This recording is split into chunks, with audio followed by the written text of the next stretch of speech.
Yesterday, we had a session on the internet, this new Godzilla amongst our midst, a medium in which we are all converging. Every aspect of our lives is converging.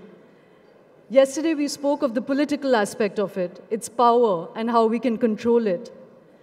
Today, we have the world's most respected sociologist of the internet, somebody who began to think about it in 1984, when I could wager that almost nobody in this room either had access to the internet or even knew it existed.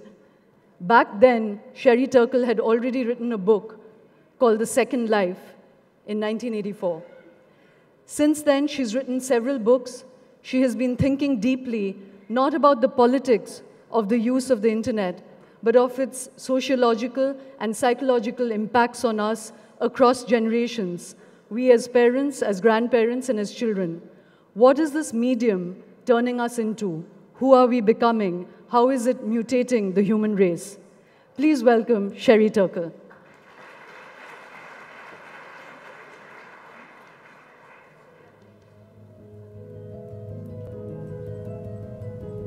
How much wood would a woodchuck chuck if a woodchuck could chuck wood? It depends on whether you were talking about African or European woodchucks.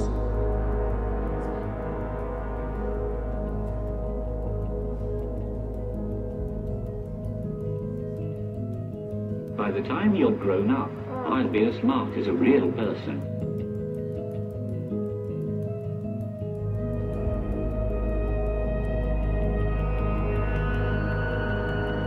怒って悲しんで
little film clip that we are trying to humanize our technology even as we begin to dehumanize ourselves.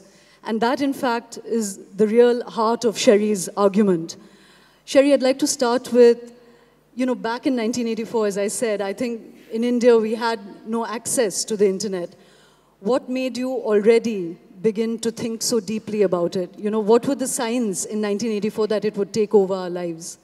Well, in 1984, what I saw then was the power of the one-on-one relationship of people and their computers. The name of my first book was The Second Self, Computers and the Human Spirit. So I was a humanist who took a job at MIT to teach the relationship between Freud and artificial intelligence, because I saw a lot of connections between these two different models of mind that both had aspirations to kind of create a vision of the human mind, one kind of about meaning and the other about mechanism. So studying people and computers was the furthest thing from my mind until I met the first hackers who really saw their minds as machines. And I remember teaching my first class, it's got to have been in the first week of my being there, and I said something like, we're talking about Freud's idea of a slip, where he talks about the chairman of a meeting declaring a meeting closed. And I talked about how he thinks that's because there's meaning in that slip, that the chairman doesn't want to be there. And this hacker said, no, that's a computer error. A bit has been dropped. There's been a power surge, no problem. And I realized that there was this new way that he thought about his mind in terms of debugging, in terms of power surges, in terms of bits and bytes. And he saw his mind as a computer, and I just began to study kids and those first electronic toys and games, Merlin, Simon, Speak and Spell. And I was lucky, because I was in the right place at the right time, to see the intensity, the eroticism, the passion that we form with this new technology. And then I just kind of studied it out from there. So in those early years, Sherry, I was reading somewhere that you were extremely celebratory about it. Yes. You were exhilarated by it and Yes. what it was doing to our psychology Yes. and our potencies. Recently, your vision has got a bit darker. You're Yes. more worried now. What's transpired? What has got you so worried? Yes. Well, in those early days, so I began in the late 70s, early 80s, and I studied first the one-on-one of us and those early personal computers, and I saw how it changed our identity. And then in a book in 1995, I took it from the one-on-one and I went to how the internet was changing our identities. I studied the early communities on the internet where people took on avatars, played other than themselves. And I celebrated this as a place where people could experiment with identity. And as a psychologist, I thought this was incredibly fascinating because it was a place where I saw people, I'm an ethnographer and a clinician, and I saw that people could experience playing with identity and really using what they learned online to live better lives in the real. And I celebrated that. But then the situation turned darker. That was in 95. And the situation turned darker, and I'm an honest researcher, because the book came out in 95, Life on the Screen, and I saw two things in 95, 96 that I hadn't seen before. First, mobility. That when I talked about this flourishing of identity, my model was that you sat in front of a computer, you experimented with identity, and then you got up and you brought that experimentation into the rest of your life. But once people were holding their phones all the time and moving in and out of computer space all the time, they sort of were in and out of their computer identity and leaving the people they were with all the time. And I began to develop this notion of alone together, where we were never completely present to our reality, to our real reality. And I began to develop that. And then the second thing that I saw that literally hadn't been on the scene in the early 90s when I wrote Life on the Screen were sociable robots. And that's why I loved your film about me, because I began to study a new kind of robot, which had not been on the scene earlier, a robot that doesn't try to be smart, but tries to make you think it loves you. And it looks you in the eye, it gestures in your direction, it knows your name, it doesn't really have anybody home, but by doing these very simple things, it presses your Darwinian buttons, and it makes you feel that there's somebody home.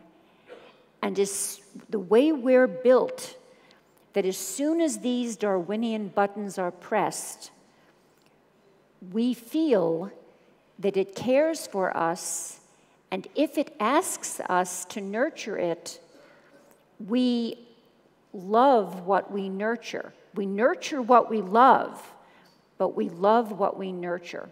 And I saw how vulnerable we are, and I began to study these robots, which are used in Japan, for example, very heavily as elder care bots and as nanny bots, and that are being developed and that are coming.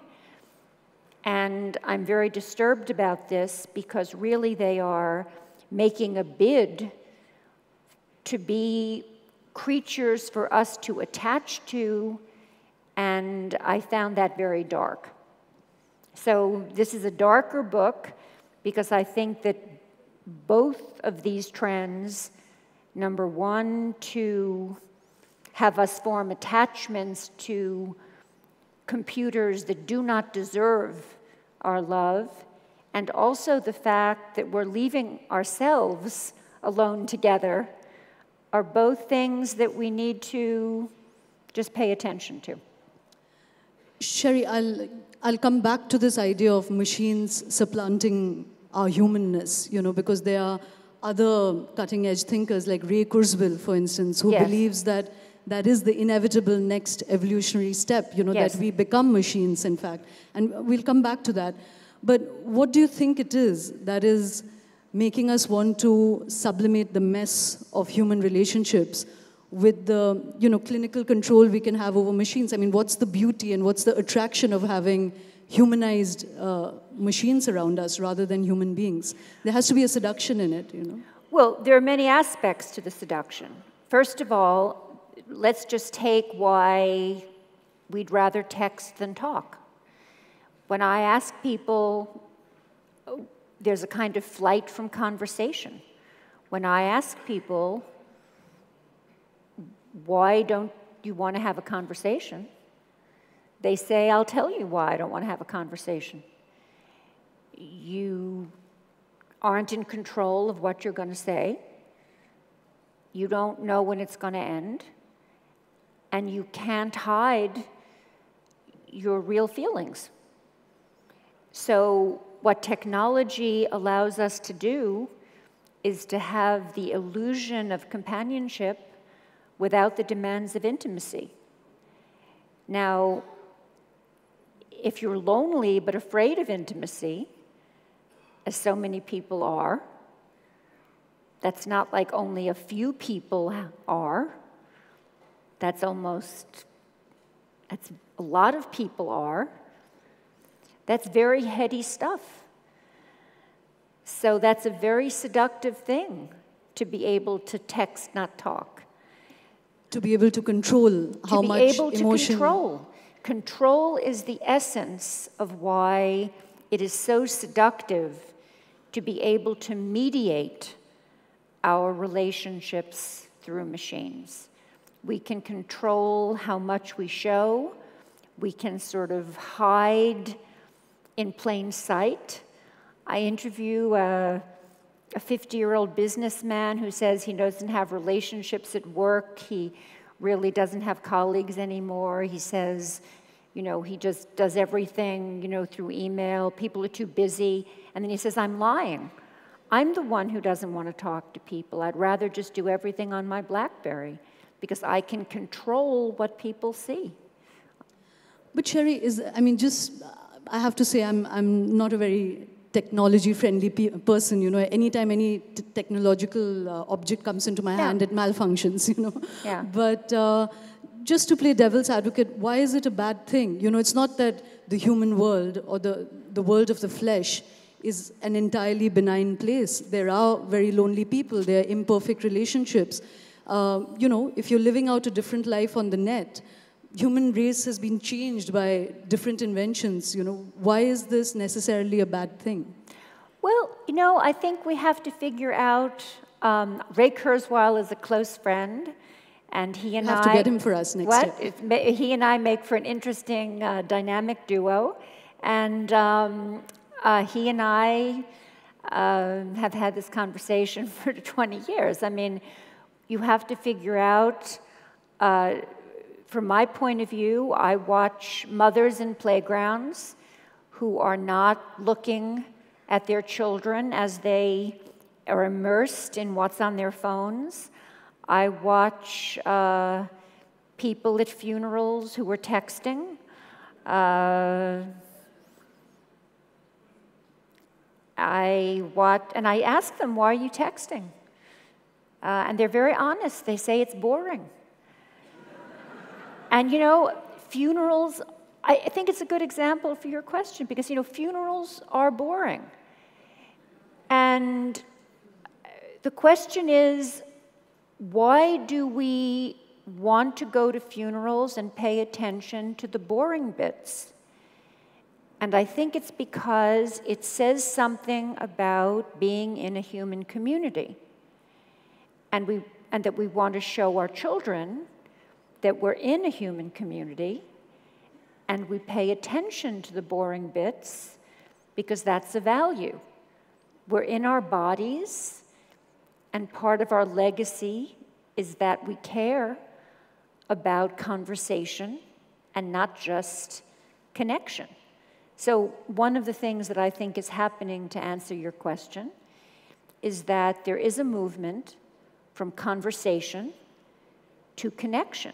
And if we don't watch it, we will forget the difference between conversation and mere connection. And we'll forget that there's a difference, and we'll forget what we're losing. And one of the things that we're losing is the sense of human attachment, the kinds of attachment and multi-layers that you lose when you have bodies in the room. I live in Boston. You brought me a long way, you know, to actually meet and through a hurricane. And through hurricanes and flying all around. And I came a long way to actually meet. I've met some extraordinary people here. I've only been here a couple of days, and it's been precious. So the question is, what is the value of that? You know the value of that. No, but Sherry, that's not a good example because actually the internet has enabled us to know you. Otherwise, before that, I wouldn't have known you existed mostly. It's a perfect example. The value of the internet is that you got to know me on a certain level. And now having me here, you're going to get to know me on another level. And so I absolutely refuse to be classed. I love the internet. I sleep with my iPhone. Before... That's a good ménage à trois. Right. Before I have a daughter who I adore, before I give a talk, or, she knows when I'm doing something important, this is important to me. She texts me her special little good luck, Mom, you'll rock text. She did it this morning. She got up at an unearthly hour, to make sure she was synced with India. I mean, that's what the internet is great for. It's good and I think it's so important not to classify somebody like me who uses the internet, and I'm assuming, this can be beamed, or I don't know what you're doing. I mean, the internet is fantastic. But to really get to know someone, to have an intimacy of connection, to feel the multi-layers of nuance and understanding and authenticity. You want to be with someone face to face. You want to have a conversation face to face. Now, that doesn't mean that if we become friends, we don't want to be writing each other emails and texting and continuing and fantastic. But I think that when I see, and this is what I do for my day job, is going into families and watching parents having breakfast and dinner and texting while their children are complaining that they don't have their parents' full attention.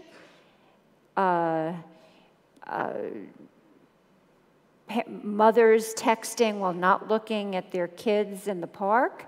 Number of playground accidents are skyrocketing. I mean, these kids are not growing up feeling as though they're having their parents' full attention. We know something about human attachment, and I think that technology can make us forget what we know about life. And I think we know,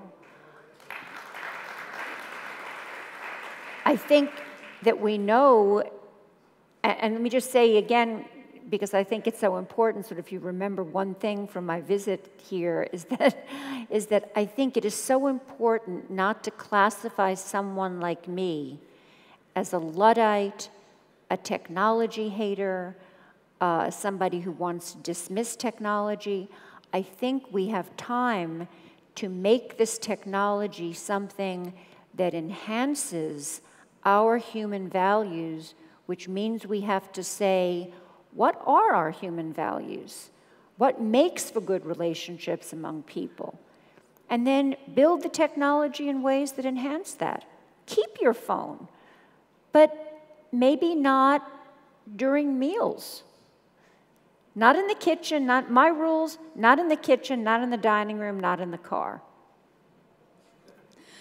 No, in fact, Sherry, you've put that really well, because the key part of human relationships, in fact, is the mess of it, and as you said, the boring bits, that's what makes us human, the duty that we owe each other, and to forget that duty is to stop being human, Yes. So I agree with you on that, but what about the new generation, Sherry?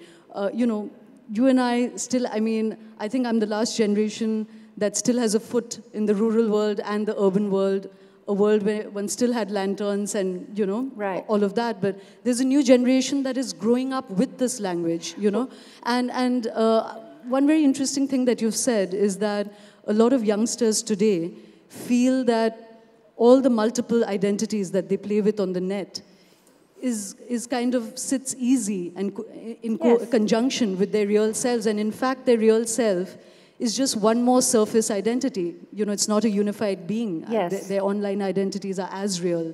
Yes. So what's happening with the new generation? Well, a lot of things are happening with the new generation, but let me tell you a piece of hope.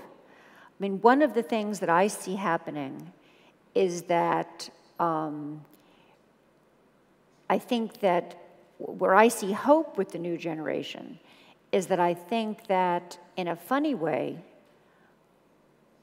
people who came to it late behave like, I like to say, behave like young lovers who were smitten and who were afraid that too much talking will spoil the romance.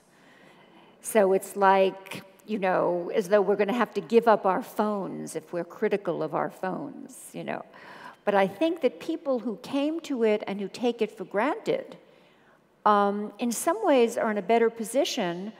They know they were ignored by their parents, and they maybe are in a better position to say, I don't want to ignore my children. They maybe are in a better position to say, I'm more willing to have an internet sort of a little internet Sabbath here, Sunday morning.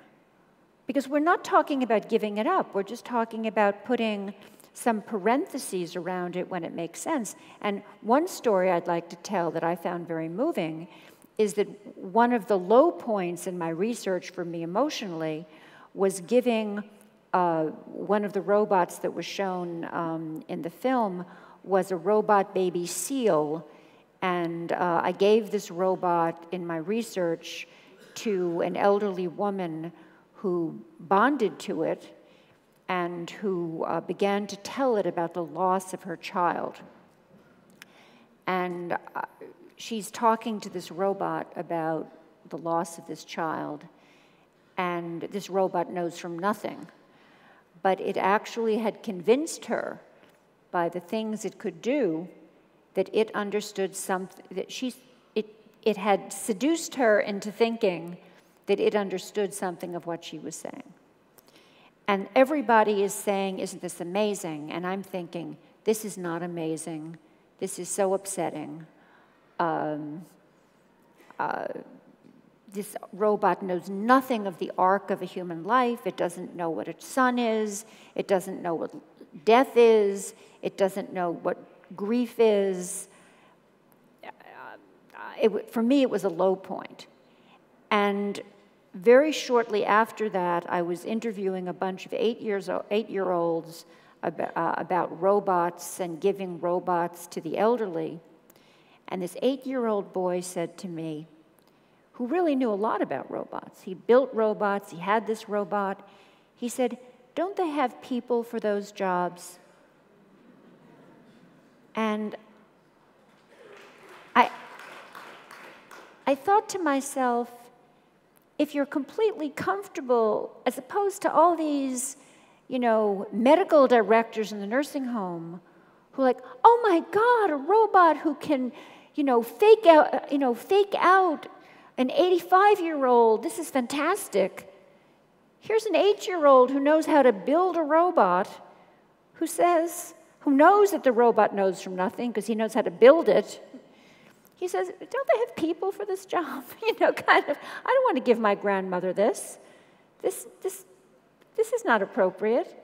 So, insofar as I'm guardedly optimistic, I think it's because there may be a cycle in which, as we mature into this technology, we'll become more able to put it in its place.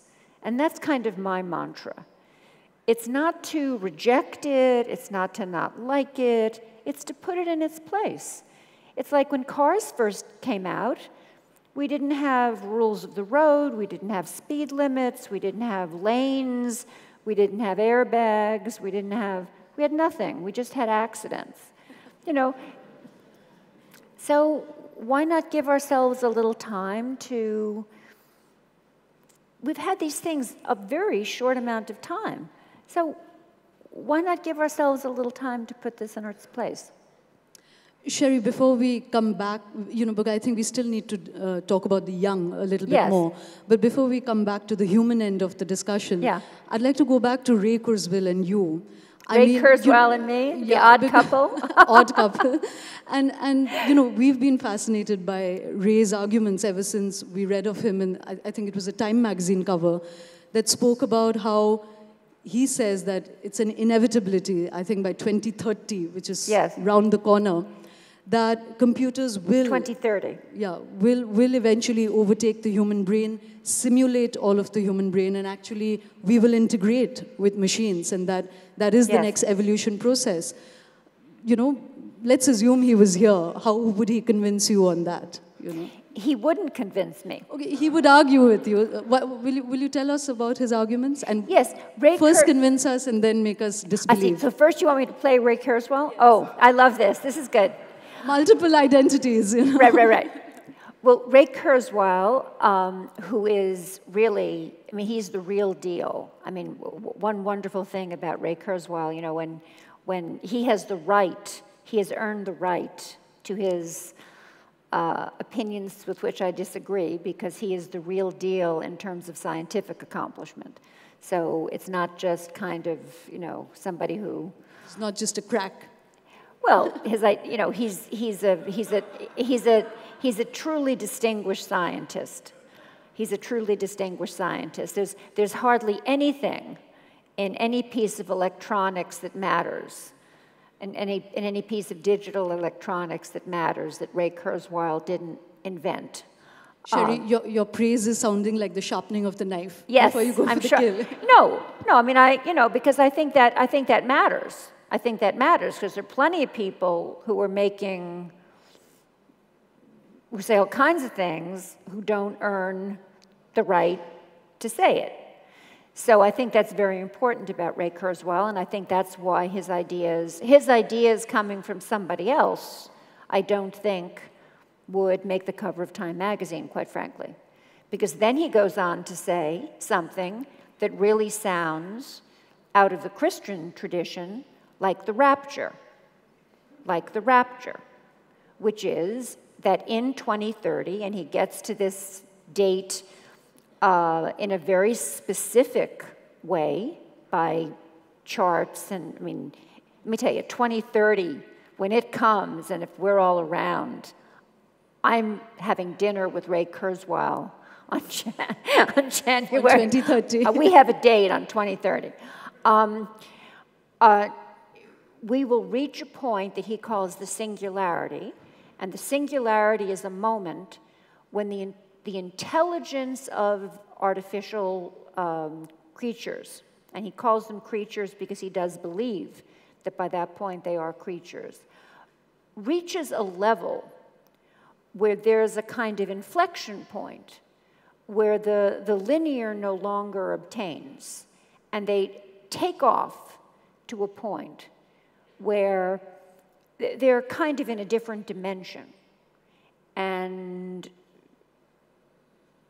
it's not that we do their bidding, but they are so much different in magnitude in terms of their intelligence in relation to us, that if we don't meld with them, if we choose not to merge with them, we will become kind of, those who don't will become kind of their pets.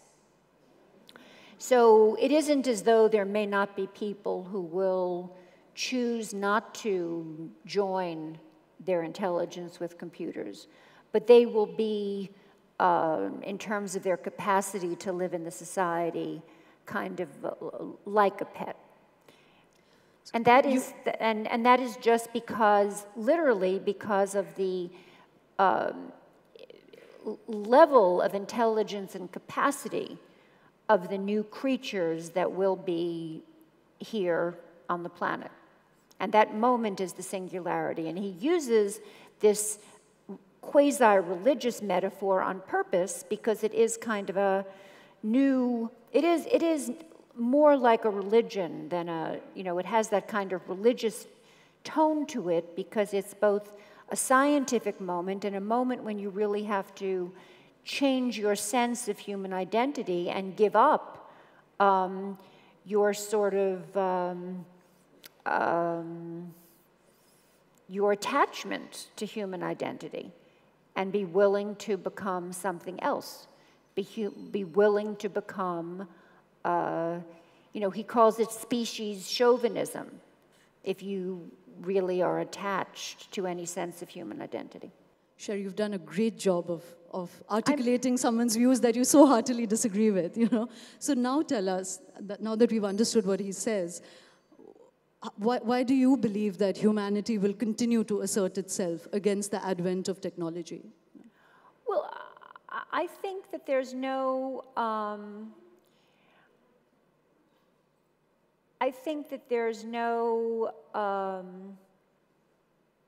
reason to think that we would want to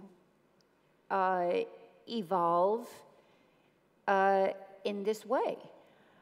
So I make a distinction, and as do many others, that there's another path that's equally probable, which is that for everything that involves medical usages, brain implants, if you have Parkinson's. And by the way, the path that I'm going to lay out makes us increasingly cyborg. So Ray's path is we become merged and not human anymore. My path is that we become, let's say we become human but cyborg. And by cyborg, I mean that we begin to take on more and more machine parts within ourselves as that becomes something that in many ways, for medical reasons, we start to feel it helps us and suits us, largely for medical reasons or for reasons that serve our human values. And the first ones, and most of those will be for medical reasons. So people with Parkinson's, I mean, it'll be the whole range of medical reasons. I mean, already people are walking around with I don't even know what you got, but I got some stuff, Tell us. Nobody, I mean, if we took a survey of the first 3 rows and people just called out what they have, we would find, a lot of bits of machine. A lot of bits and pieces, that we already have. Well, those bits and pieces will become. I have a metal bit in my tooth. You've got stuff in your tooth, I got stuff too, what I mean? So, but those pieces will become increasingly intelligent. We surely will have little robots that, for example, will be injected that will clean up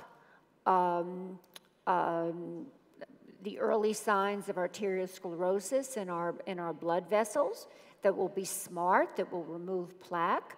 Who wouldn't want that? I mean, those things are in development. So that's artificial intelligence in our bodies. Now, will that make us robots? No. In my mind, enhances our that human. will make us artificially, intelligently enhanced people. And some people would say that makes us cyborg, and I'm completely comfortable with that. Now, you could see that going on and increasing and increasing and increasing, and at some point, do you want to say that we stop being people? I don't think so, because I think that we will still be human beings who will make these decisions and who will say, we're people, but we're using the benefits of science to make ourselves enhanced people in the same way that people are using now prosthetic limbs that are so intelligent that Oscar Pistorius, that are so intelligent that they can receive signals from nerves and actually respond like legs. Now, who would not want that? Now, does that make you a robot? Does that make you not a human being? No.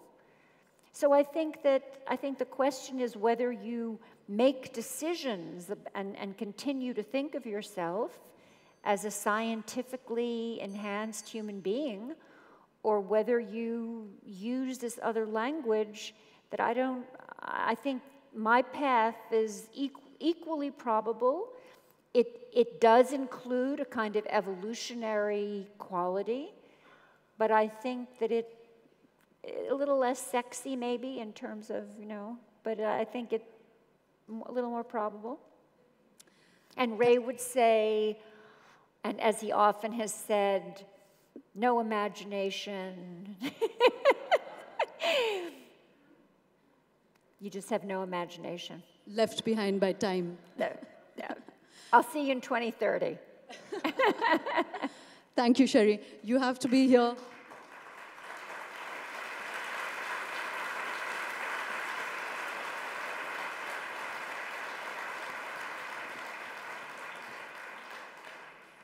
after your January 1st meeting with him, 7 January, you have to be in India. You know? I'll be back to Delhi. I'll tell you how it works out. Last year, we had, another cutting-edge thinker, Gregory Stork, who spoke about how we can begin to design our babies, not just to be girls or boys, but actually to be sports stars or cinema stars, and even more disturbingly, to have qualities of empathy or of aggression. And it was one of the most earth-shaking talks from last year for me. And having you today speak, Sherry, about what technology can do to us and the ethical issues that face us has been absolutely fascinating. And I'm sure many of us here will join your tribe in the assertion of humanity. No nanny bots, no elder care bots. Just say no. And we didn't discuss the young enough, so we have to have you back soon, Sherry. I'd love that. Thank you. Thank you.